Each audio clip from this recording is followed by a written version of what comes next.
On today's show, we'll talk Fantasy All-Stars of the first half of 2023, along with the strategy for where you might find pockets of profit heading into next season. We'll also do our usual waiver wire, pitcher preview, and injury segments too.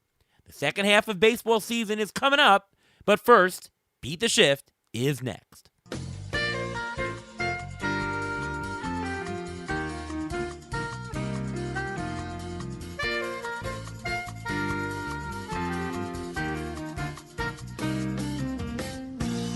And welcome to another episode of the Beat the Shift podcast. I am your host, Ariel Cohen, and with me as always is Ruvain Guy. How are you, Ruvain? I'm doing great. How are you doing today? I'm doing fantastic. Got a little bit of pickleball in. Played with Frankie Stamfel, buddy of ours over at CBS. We played out in the Queens College, my old college. I used to teach there. We used to go there, and right in between us, so we had a great time. Very windy. Every ball just flew, but it was great. Well, what's going on with you, Ruvain? Not much. I know we haven't been on the air for a while, but I did have a trivia contest with the New York Mets a couple weeks ago, and I actually came in second place. So it just goes to show that I do know my trivia. Even though it was about the Mets, I do know my trivia. Not bad, and we will be having some of the Injury Gurus trivia later today, but I'd like to bring on our guest. You might know him from SiriusXM and others, Dr. Roto. What's up, Doc? What's up, guys? I love that intro music. It was very calming, and I'm ready to go. Oh, yes. We've gotten so many compliments from fans and listeners, and you know when we did the live show out in Arizona, people were literally coming into the room to hear us singing da da da dum bum bum. So. They were humming it on them. It was really cool. Good stuff. Well, let's get right into it. It's our All-Star extravaganza. It's the All-Star break, and we figured we would taking stock of what worked, what didn't work in terms of the Fantasy All-Stars. And we'll talk about what we think are the MVPs for your fantasy squad so far, with strategy, as always, along the way to see what worked and what didn't and what might work in the future. So let's get right down to it, and let's start with you, Doc. Who are your fantasy MVP hitters for this year? And just to open up the floor, it could be in any context. It could be best players. It could be by value, by position, whatever format you choose. I'll probably be talking most about rotisserie, but whatever you like, the floor is open for you. You know, it's funny. I was just talking about this earlier tonight with a good friend of mine. And if are we talking about my specific teams, like of all the leagues that I'm in? I mean, it could be any, whatever you think is applicable to the listeners. Well, okay. So, look, in terms of who are the best players, obviously Ohtani. I mean, we've never seen anything like him before. Obviously, Ronald Acuna, who could probably go, 40 home runs and 60 RBIs. For me, on one of my teams, I'm actually in first place currently in the Great Fantasy Baseball Invitational. I mean, I don't think I'm going to end in first, but I'm pretty happy to be there at the All-Star break. I was talking with my friend about Randy Arozarena. Like, this is a guy that I didn't even think I wanted to take at the end of round 2. And now when you look at what he does, he's better than Kyle Tucker, who people were taking at number 7 overall. So it's funny that I think that you can be a great team in fantasy baseball depending on your roster construction. I don't have Ohtani in any league. I don't have Acuna in any league. But if you do have the right guys, you can still be great.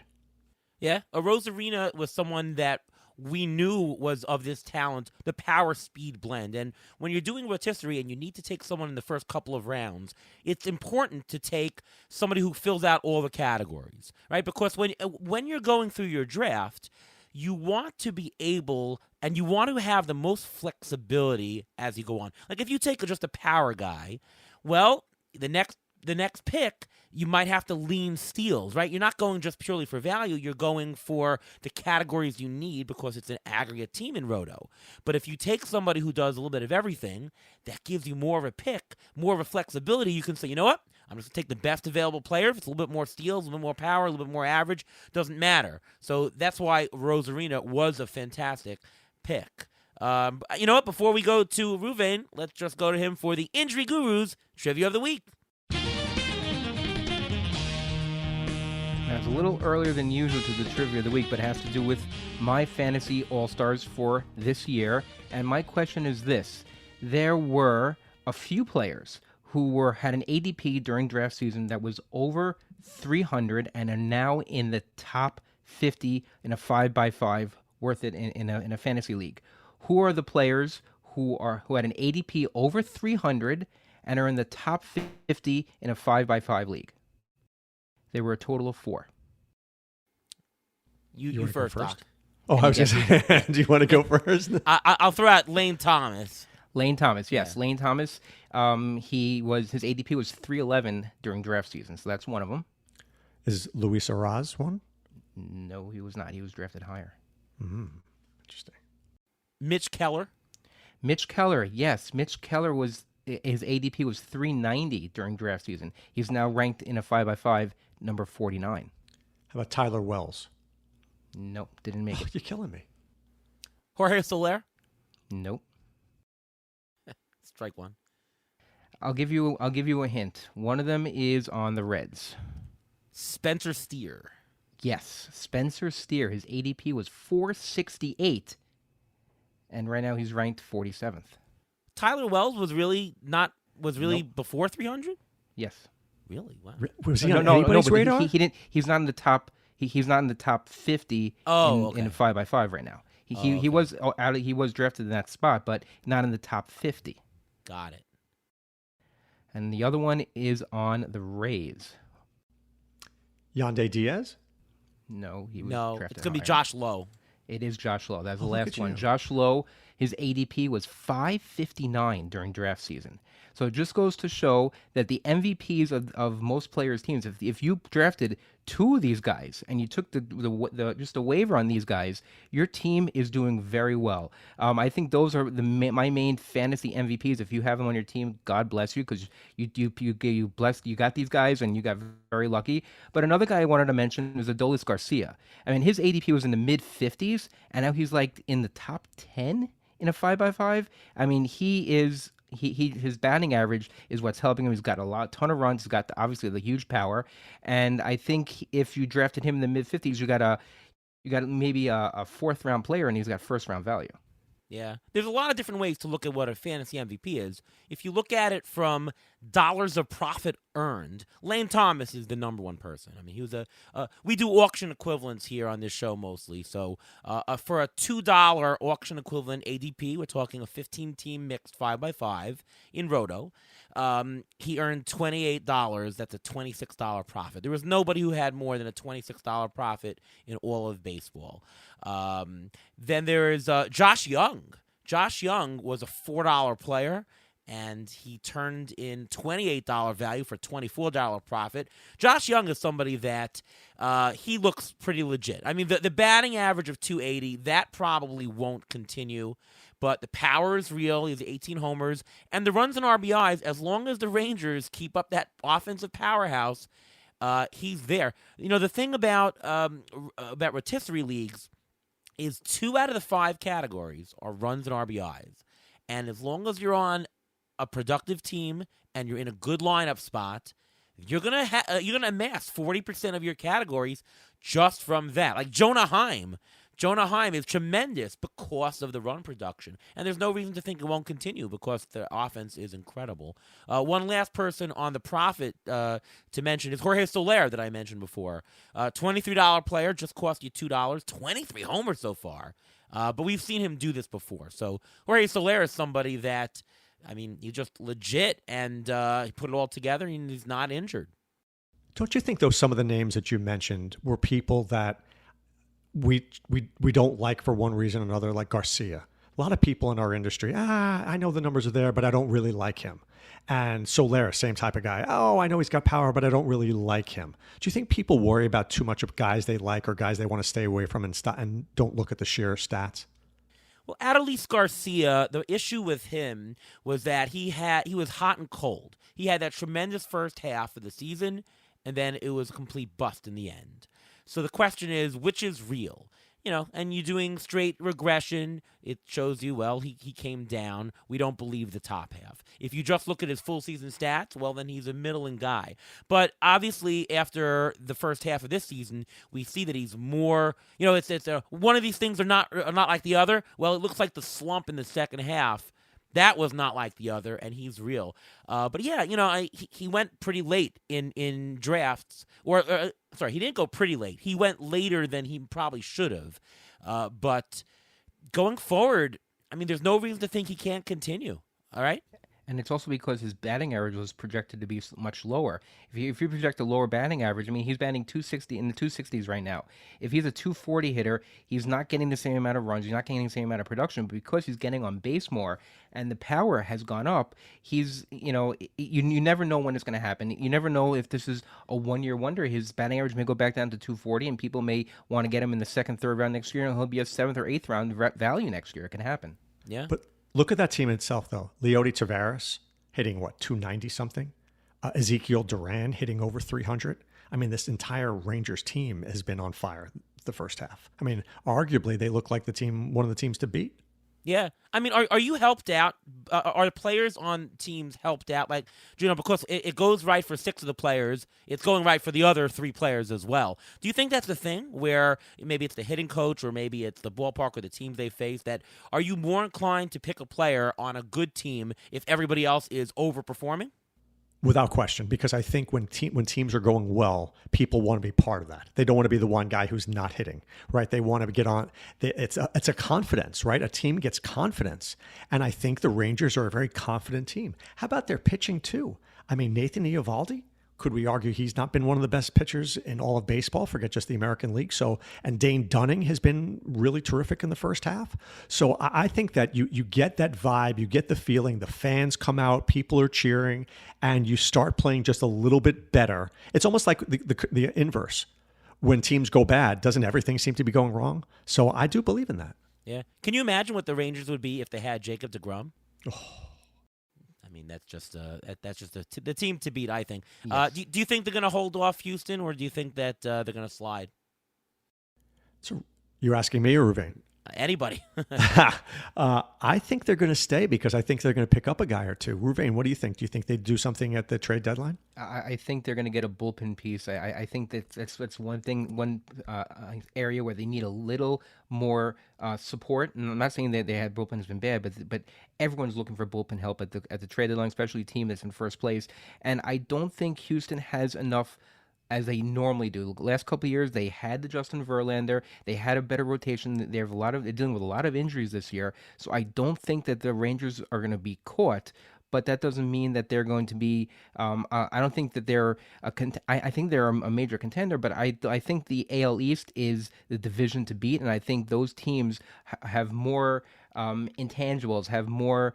I wouldn't say star power, but young power, and I think the Rays, the Orioles, and I think the Blue Jays are all teams that have a step up because they do have a little bit more experienced starting pitching. They have a little bit more experienced starters because this is the first time the Rangers have been good in a long time. So yes, they've been doing well, but when it gets to the playoffs, it's a whole different ballgame. And I agree. By the way, I think the Rangers are. You're not going to see them trade for that big bat. I think that there's not too many holes, and anybody can use a bullpen arm always. So I think you will see that. I do want to point out there are 5 players who were in the top 60 of ADP, so over $20 auction value, who earned more than they're bought. So if you're picking in the top 4 rounds, you're actually content with not a loss, but you're content with a player returning 75% of his value, right? If you pay $25 in an auction and the guy turns to $20, you're fine with that, right? You just want to amass enough of you want to bank enough stats there. But there's sometimes you go above and beyond. We're talking about Ronald Acuna. Oh my God, way over his value. He's turning in a $60 season, and you still have to pay the top value. You can also think of fantasy MVPs that way. How about Freddie Freeman? Before the season started, I mean, you guys all heard this. I kept telling everybody Freddie Freeman should be a top 5 pick. Well, doesn't have upside. Well, he doesn't have the steals. Any complaints that anybody said, I think just didn't work. Freddie Freeman was the number 3 guy in all fantasy last year. He's the number 3 guy right now in all of fantasy. Doesn't steal. He has more stolen bases than John Birdie. He's on pace for 20 steals. Freddie Freeman is the real deal. And if you want to talk about fantasy stars, I think the fantasy guys who earn more than what they even were paid for really works. Take a guy like Ozzie Albies. He's on that great Braves lineup. I mean, he used to be a second-round player. He slid because of injury, because of this. Right there. He's a fantasy MVP as well. And I'll throw in one more. How about Mookie Betts? Mookie Betts is just so consistent. Consistency in that first round really, really helps. So I think Betts is another fantasy MVP. You know, it's funny. In Tout Wars, I'm in the mixed draft. I got Freddie Freeman, I think at pick 12 or 13. I can't remember. Whatever I was picking, it was 12 or 13. I couldn't believe he was there, especially in an OBP league. But for some reason, and I don't know whether it's every fantasy baseball player or just people in the industry, we all of a sudden one thing goes around. He doesn't steal, and then people run away, or maybe he doesn't have the power, and people run away. And it always shocks me that people forget that what you just said. Being consistent in baseball is literally the most important thing. That you could etch in 30 home runs and 100 RBIs and hitting 320. Isn't that what you're looking for the most part? All you want to do in the first round or two is bank stats. Just tell me who's the most likely to achieve that stat with the least amount of injury risk and the least amount of underperformance risk, and that's it. And Freddie Freeman is a top 5 player no matter what because of that risk. He just does the same thing every single year, year after year, and he's not a zero in any category, and that's the reason. I'll throw a couple more in terms of this. Yandy Diaz, largest value earned per dollar spent. By the way, ATC projected Yandy Diaz as the biggest bargain preseason. Sure enough, he is. How about Justin Turner? Year after year, that guy earns value per dollar. Everyone says, well, he gets injured. Well, he doesn't hit enough of it. That guy just turns value. We mentioned Josh Young. Jake Fraley, another guy who earned per dollar. And 2 more, Austin Hayes and TJ Friedel. TJ Friedel has been amazing. 5-category guy, plays on a really good team now, leads off a lot. That, to me, rounds out the fantasy MVPs. Anybody want to add anything, and then we'll go to pitchers? Yeah, I wanted to add one guy that you didn't mention. That's you were talking about consistency, and I don't know where he's going to be drafted next year because he has just been very inconsistent. That's Christian Yelich. I mean, look what he's done so far. He's got 21 stolen bases. He's batting .284. He's got 11 home runs. He's been a fantasy god this year, but what are you going to get out of him next year? I mean, he's a guy. He's got a chronic back issue. You never know when it's gonna come back. And is he going to be a second round player next year? Are you willing to draft Christian Yelich in the second or third or even fourth round next year? Probably not. I fear injury with him. I don't want to take over injured guys. I'd rather almost draft a guy like Jonathan India, who is hugely profitable this year, and I think that his injuries might be behind him. Aaron, I wanted to ask you about, you mentioned Yandy Diaz and that the ATC projections had him high. How did you have that one? I mean, I always liked that he could hit righties, but I didn't see where he was going to make this leap. What did you see that we all didn't? Well, I think that aside from the power, I think everything was there with him. The on-base percentage, the batting average, the run scorability on a fantastic team, the Tampa Bay Rays. So everything really was there, nothing to question. The only thing was the power. But you can see that the Rays are doing a launch angle consistency here, launch angle improvement, an elevation. And they're getting the guys to hit. And we knew that all Yandy Diaz was, instead of having a 17-homer season, if he just lifted the ball and hit 20-something homers, he would just be a monster and not get hurt, of course. And we've seen that happen. And all the projections were showing, he's going to show that uptick of power. He'd been a little bit unlucky before, and everything else was there, and he's going to put it all together. And sure enough, the projections were right. So win one for the projections there. He's also a specimen. If you've ever seen him, his biceps are.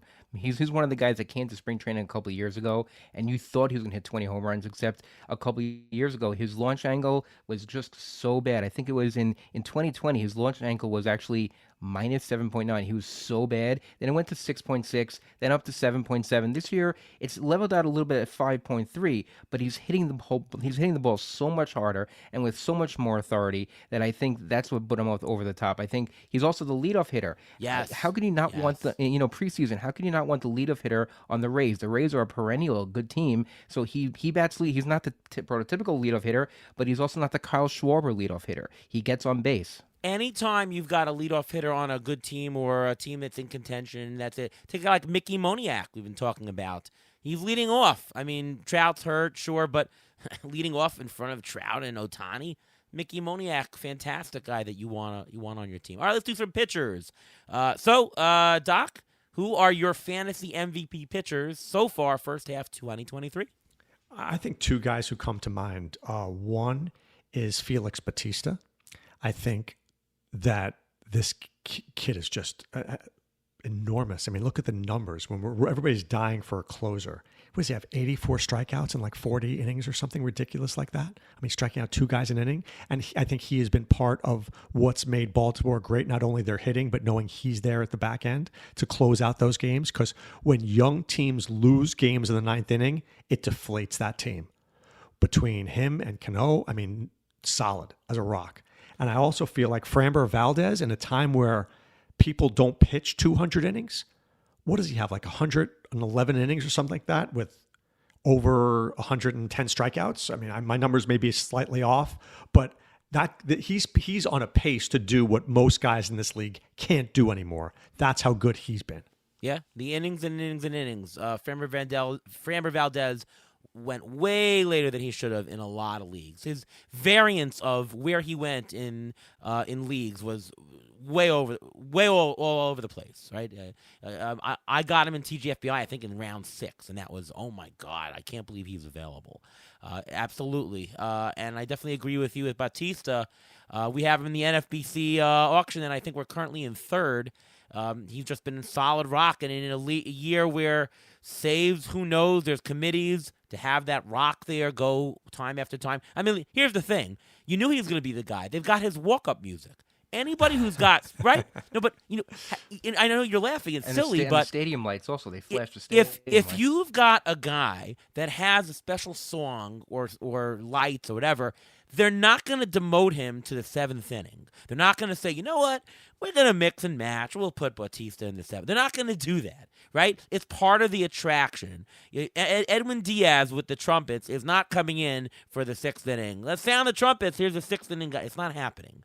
So as silly as it sounds, more importantly than anything you read is their walk-up music. It's just mind-boggling, but that's really the soft information that you need. All right, Ruvain, how about you? Who's a fantasy MVP for pitcher for you?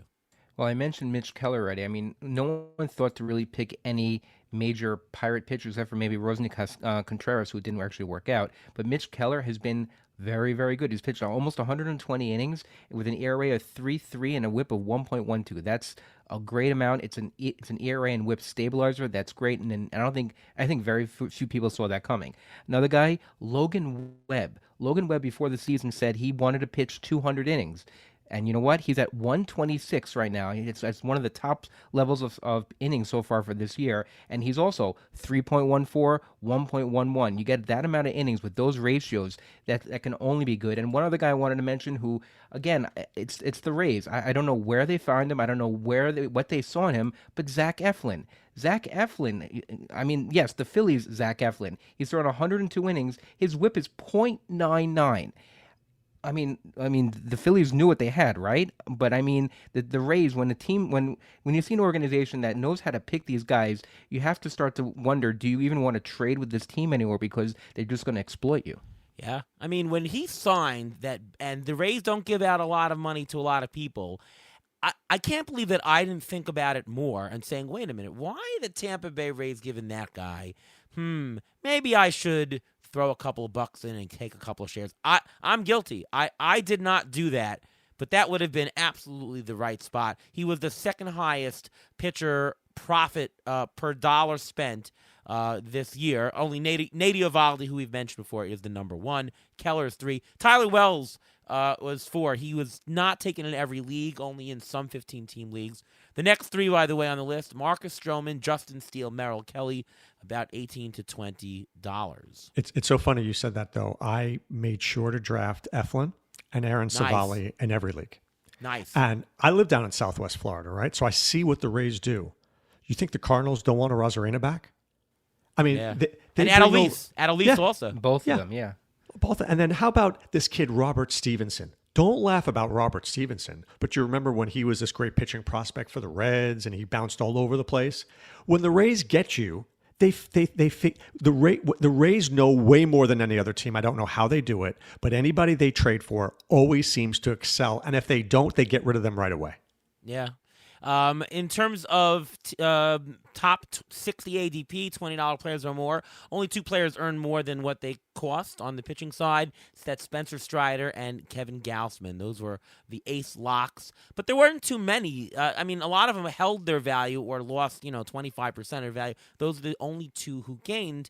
I'll talk about that in a second, but just to also mention on a percentage basis, so return on investment basis, the top couple of pitchers are Craig Kimbrell, $16 player, went for just $2. We own him in the NFBC auction. Jose Berrios, back to where he was, $18 player. You can buy him for $3. John Gray, $11 player. And Pablo Lopez, $17 player. So what I do want to touch on, though, is, we've almost gone back about 6-7 years. We've turned back the clock back to when it was, you shouldn't really overdraft pitchers, or you shouldn't draft pitchers at the top of your draft because they're so much more variable. They don't always work. The last couple of years, it was, you draft Garrett Cole, he's a sure thing. You draft Corbin Burns, he's a sure thing. You draft Scherzer, he's a sure thing. Just load up on the pitching early. But we've gone back to those days where it actually is profitable, where the hit rate is so good now, is somewhere in the $8 to $13 range. We're talking Logan Gilbert, Blake Snell, Logan Webb, even Clayton Kershaw in that range, Joe Ryan, Giolito, Luzardo, Charlie Morton, Jordan Montgomery. We mentioned Lopez. I mean, there's not that many busts in that range. The only busts I see are Hunter Green, Lodolo, Sale, Kyle Wright. If we're talking like 70% of the players drafted in that range were hit. So if you're planning where to put your money, I don't think that we're in this stage anymore where you got to get that ace. I think you need to go quantity, and the quantity is in that high single digits, low teens. That's really where you need to throw 3 darts because the hit rate is so much better than up top. It just costs you too much, and the hit rate is getting worse. We've turned the tables since the last 5 years. Let me ask you a question, guys. I'm sorry to interrupt, Ruben. Go ahead. I'm looking at the NFBC ADP right now, and from June 1st till today. How many pitchers do you think are there in the first 2 rounds? Might be more only because it's a half season worth, but it's going to be lower than it was to start the year, I'm guessing. 4, Strider, Cole, Gausman, McClanahan. That makes sense. Yes, it does. Yeah. And those pitchers you said who haven't been hitting in that tier, a lot of them haven't been hitting because of injury. Lodolo's hurt, Sale's hurt, Hunter Green's hurt. All those guys are injured, so it's not like some of them weren't performing that great to begin with, but they had some kind of underlying injury and they're out. So, it's not saying that those pitchers are busts, but the idea of picking those guys, you have to, every pitcher, 1 out of 2 pitchers get hurt during the course of the season. So you just have to pick the right ones. And sometimes there is some luck that plays into it. Let's do waiver wire pickup of the year. What's your vote, Doc? Oh, well, besides Ellie De La Cruz? Yeah, Ellie De La Cruz could be there. He was expensive, but so far really well worth it. What about Yuri Perez? This was one that we talked about on air. Every single show on Sirius XM talked about him. I think he was way better than advertised. Really, that I expected him to be good, but not this good. And, we were just talking about pitchers. If you can't find guys who stay healthy or consistent, you got to pick up guys during the season to help you win. I think if you picked him up so far, you got to be ecstatic. Oh, absolutely. Braxton Garrett, also on the same team, has been phenomenal. Another good one. Michael Wacha was a good pick, just for first, second week of the season. What the heck? How about Jack Sawinski? He is. I was going to mention him. Yeah, Yep, I was going to mention him also. His uber power, consistent. yeah, and he's playing every day. That's the problem. He didn't play every day last year. He's getting some actual playing time, and that's helped him. Luke Raleigh. Luke Raleigh has done power and speed. You mentioned Dane Dunning. I'll give you two more. Bryce Elder. That was a very early pick. He's been, top of the board in ERA and on a great team. And how about J.D. Davis? What were the Mets thinking by trading him? They wanted a better power hitter, so they traded him away for Darren Ruff, who was DFA'd and went back to the Giants briefly. I mean, that was just...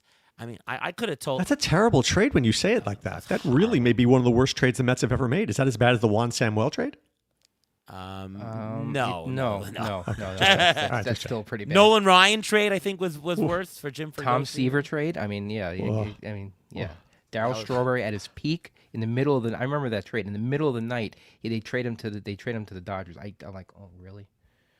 Yeah, that was bad.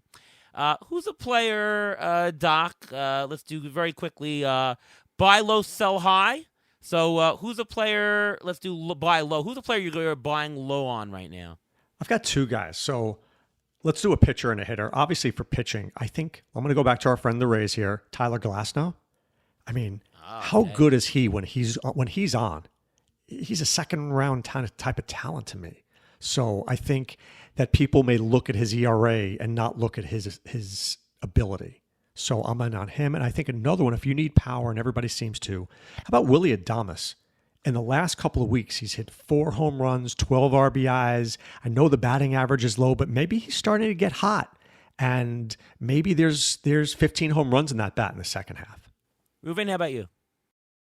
I actually have two hitters. One of them is Joey Meneses. His batting average is there. His power wasn't there until last week. He had, I think, 3 or 4 home runs last week, and his ADP was really inflated because of what he did in the World Baseball Classic, and people thought, oh, he was going to hit a lot of home runs, and then he got dropped. He got, was at the bottom of the bench, but he's been so consistent, and if he can find that home run string and keep it from last week and keep it going, he's a guy who can actually hit 15 or 10, let's say 10 home runs in a month because he's done it before. We've seen it happen already. And another guy is Jake McCarthy. Since being called up on May 26th, he's raised his batting average from 143 to 246. He's sort of figured it out. He's getting a little bit more playing time, and if you need stolen bases, he's a guy you could trade and buy low on, and you can get those stolen bases.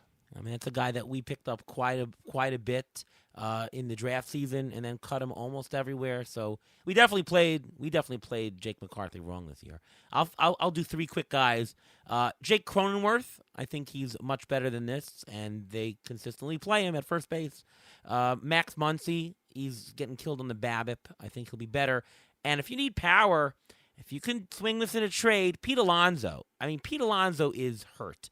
I mean, he hurt himself, and that type of injury usually takes you tell me, Ruben, but 4 to 6 weeks. Yeah, he came back too quick. He came back way too quick. Yeah, I mean, that home run derby was really embarrassing for him. I think he's just legitimate hurt, but he's going to improve. So if you somehow can swing him and swap 2 for 2 players, throw him in the mix. How about a sell high guy, Doc? What about, I got a couple. And is it terrible to say Lane Thomas? I think, if I was playing in a keeper league, this is the time of the year you call everybody in the league and you ask for 3 players for him. So he seems to be one that's an obvious one. How about Eduardo Rodriguez? I mean, you think he's finishing up the year with a 2.6 ERA? The thing, though, about Eduardo Rodriguez is I think he's going to be traded, and I can see him going to the Dodgers. The Dodgers, I think, are going to import a pitcher. I can guarantee you they're going to import somebody, and that would be a good fit. And if he went to the Dodgers, now you got wins. So there's regression in him, but he might make it up if he gets traded to a good What about spot. Nathan Eovaldi? Would you trade him on a high right now? If you can get it, yeah. No, I wouldn't Regression because for him.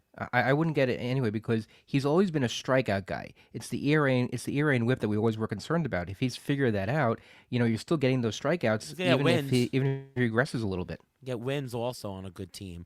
I mean that's a question of whether you can get somebody for him, but I wouldn't I wouldn't just bake all the regression because he's still going to help you in wins, and wins is a fickle category. How about Luis Arias? There's no higher value you're going to ever get than now, right? Right. What's the chances that he hits 400? Zero? Just No, asking. maybe- What's the maybe chance? With 390. 15% maybe, because that means he goes 1 for 3, his batting average goes down. Yeah. I mean, you have to, it doesn't make, it's like 350 that though. crazy. 350? That's a possibility. Yeah. Easy. I think that's an easy one. Yeah. 350. Yeah.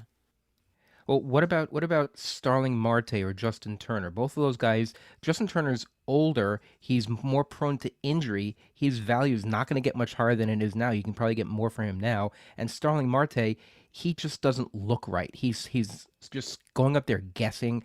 And I think both of those guys are actually possibilities to get traded. I mean, not as much Justin Turner, but Marte. He's in the last year of his contract. There's a possibility he'll get traded. It's possible. And also, don't forget about trying to trade those relievers if you can, like a Carlos Estevez or a David Robertson. I don't think either of those guys are going to end up in the team they're currently on. And if they get traded, you got to get the value out of them now. Would you, rest of season, not in Dynasty, what about selling high on Corbin Carroll? The only reason I say that is that shoulder injury. And you can tell me, Ruvain, if you think, that just looks very risky. And if I had him, I might say, you know what? This is a first-round talent, but I just don't want to take on that risk that his shoulder breaks. So I'll trade him for a low first-round, high second-round talent. Did you have that concern, Ruvain? A little bit. I actually saw the injury when he swung. It did not look good. He was holding his arm like it popped out of place. So which is a subluxation. It's very possible that this is going to be a recurring thing. This could be I don't want to say it, but a Fernando Tatis possible situation where he probably can play through it, and he's probably learning how to play through it, and he probably has to tone down his swing a little bit to avoid the issue, but he may end up needing surgery again on that shoulder, just the way he was holding it, just the way how that swing is so violent, and he helicopters the bat. It doesn't look good the way he swings. Are you selling high, Doc, on Carroll? I am for this year, but like you said, not in Dynasty. Right. In Dynasty, I'm not sure there's anybody I want more than Carroll. Yeah, I mean, it's not the talent we're in question. It's just rest of season, is he going to be healthy, you know? Right. Look, I think the answer to that is it's not going to be 100%. So maybe let's just call it 80 to be generous. I still think, look, if you're trying to win, this is a kind of guy that has high trade value. And that's what you're trying to do. You're trying to, it's the stock market. Buy low, sell high. Yeah, I mean, the thing is, if you're in first, second place, you need to bank stats. So if you can get another similarly valued player with less risk, just do it, because you need to bank the stats. If you're counting on him and he goes poof, well, what happens to your chances? You don't want that. You don't want to take risks, right? But of course, if you're in eighth place, don't trade Corbin Carroll, because the only way you can get somewhere is if you get that outsized production from him, right? Then I'd buy Corbin Carroll if you're in eighth place. Is a fair trade, like similar players, Corbin Carroll for like a Cedric Mullins? Is that a fair trade? Probably low. That's low. For rest of I'd for want rest a of little season? more, wouldn't you? Wouldn't you want more? I'd If want you got more. that trade offer, would you just click the button? No, I would probably say give me a throw-in upgrade. Get me a another 2 like for low pitcher type, like a number 3 starter or something. Yeah, I would ask for that. Okay. Good stuff. Well, Dr. Roto, thank you so much for joining the show. Really appreciate it. Anything you want to promote to our audience here? Well, thank you for the opportunity. Love being here talking baseball. You're one of my favorite guests on Sirius. You know that. And Ruvain, you're a pretty good guy too. Yeah, thanks so much for having me on your show on Sunday mornings. Really appreciate it. And we are basically we're revamping the entire site. So basically, if you want to call it Dr. Roto 2.0, will be out this weekend, just in time for fantasy football season. So very excited. A lot of great matchup pages, great stuff for baseball, great stuff for basketball. So this is our busiest time of the year. You've got baseball and halfway through, and then you've got football starting. So it doesn't get any better than this for our industry. Yep, absolutely. Check that out in the next week. And thank you so much, Dr. Roto, for coming on the show. And we'll take a quick break, and we'll be back with waiver wire, injury report, and pitcher preview.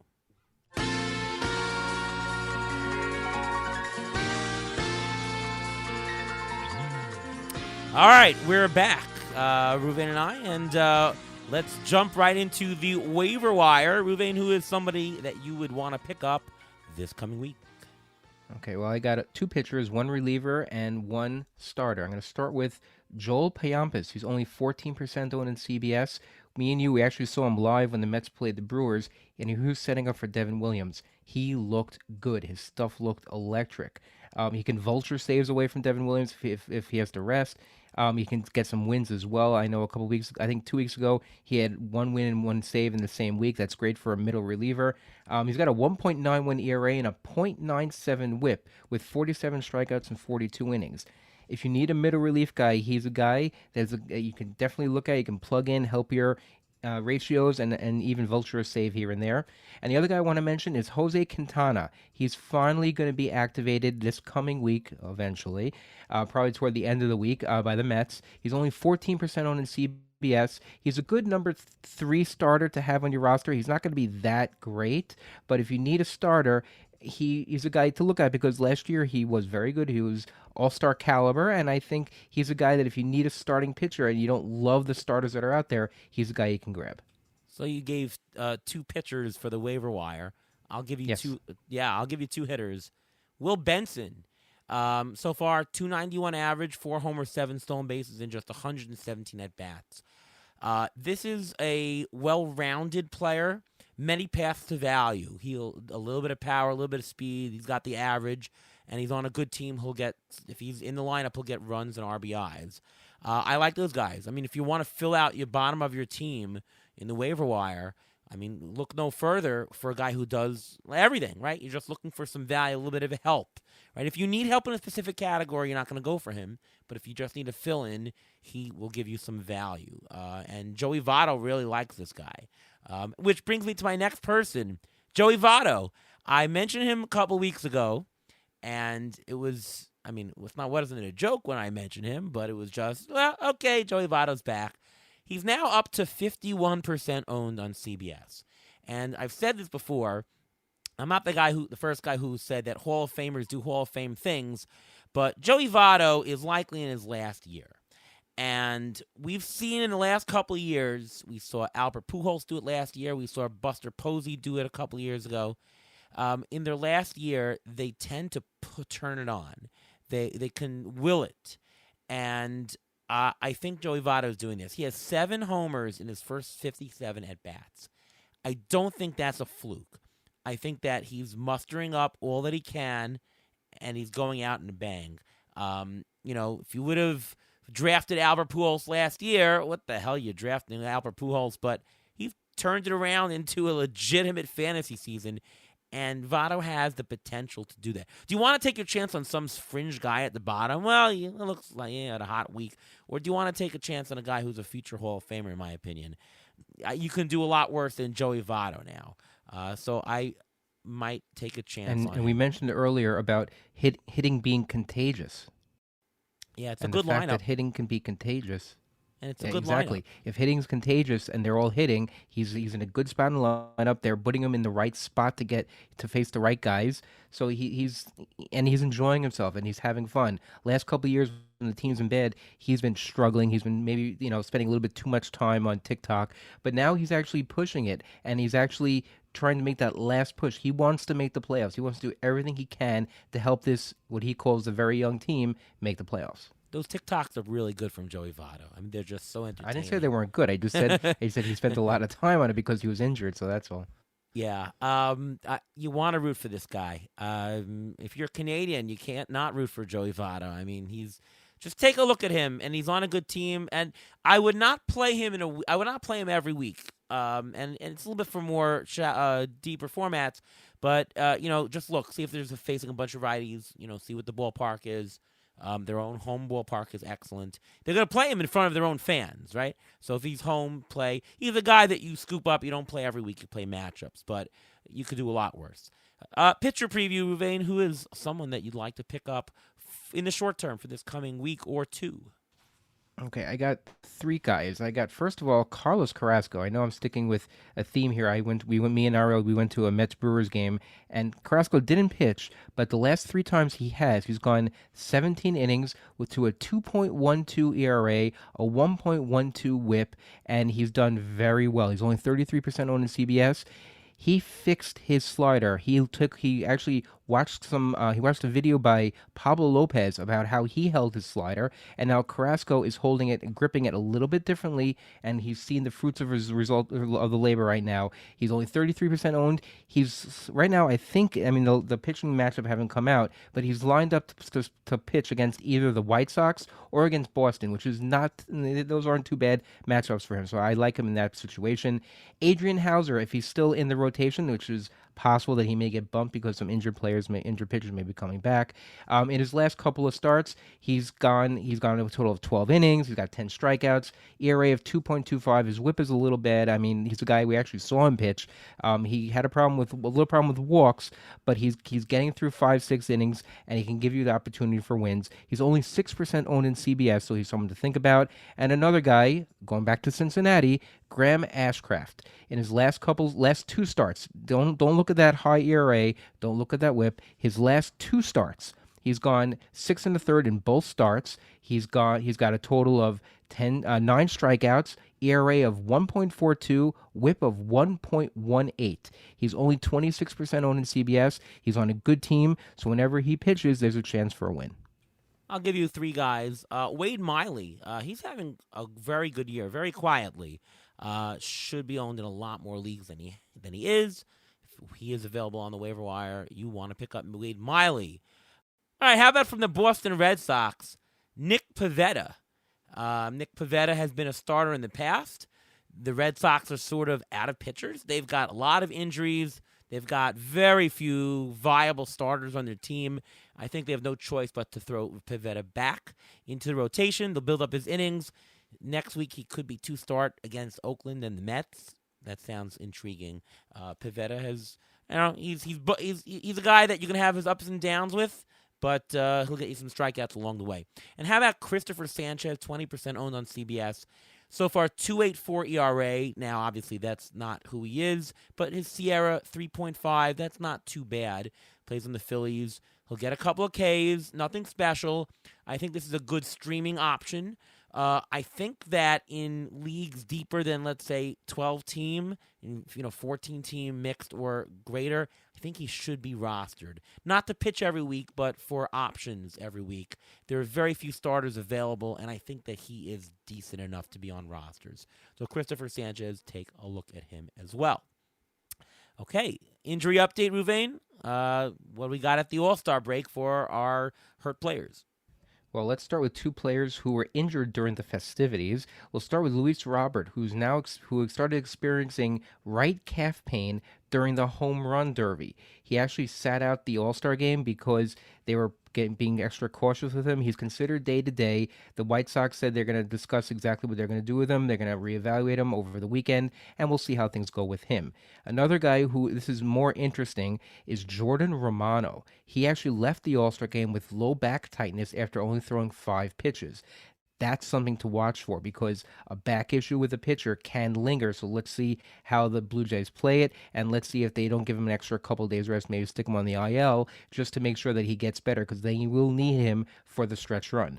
Daniel Hudson was actually transferred from the 15-day IL to the 60-day IL because of his knee injury, which means that he is probably not going to pitch again until mid-September. So if you have a full season league and you don't have playoffs, there's no reason to have Daniel Hudson on your roster at this point. Another guy who's out for the year is Drew Rasmussen. He's actually going to undergo the internal brace procedure for his elbow, for his forearm. This is the same procedure that Bryce Harper had done. The return for hitters a little different than pitchers. Bryce Harper's able to come back quicker. Drew Rasmussen is going to be out probably until the middle of next year, maybe even longer. And I'm going to end on a high note, as I try to. Anthony DeSclafani is on a rehab assignment. He's supposed to be activated this week. And also 2 big players for the Astros who are trying to catch the Rangers, like we mentioned earlier, Jose Urquidy and Yordan Alvarez are going on rehab assignments this weekend, which means Yordan may be back next week and Jose Urquidy may be back in 2 weeks. All right, well, that's a wrap for the show. From the All-Star break, we did our little recap of the first half. Hopefully you got some strategy as to what worked and what could work in the future, and a couple of trade ideas as well. Ruvain, before we go, why don't you just tell us what's going on with you?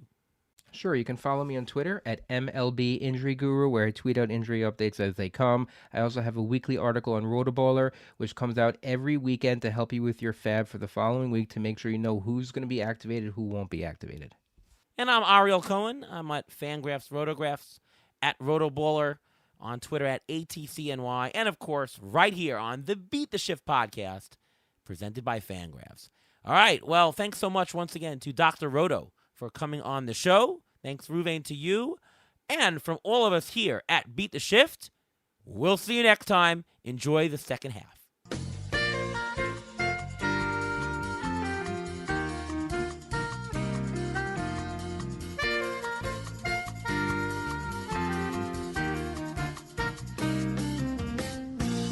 Thanks for listening to the Beat the Shift podcast presented by Fangraphs. Follow us on Twitter at beat_shift_pod.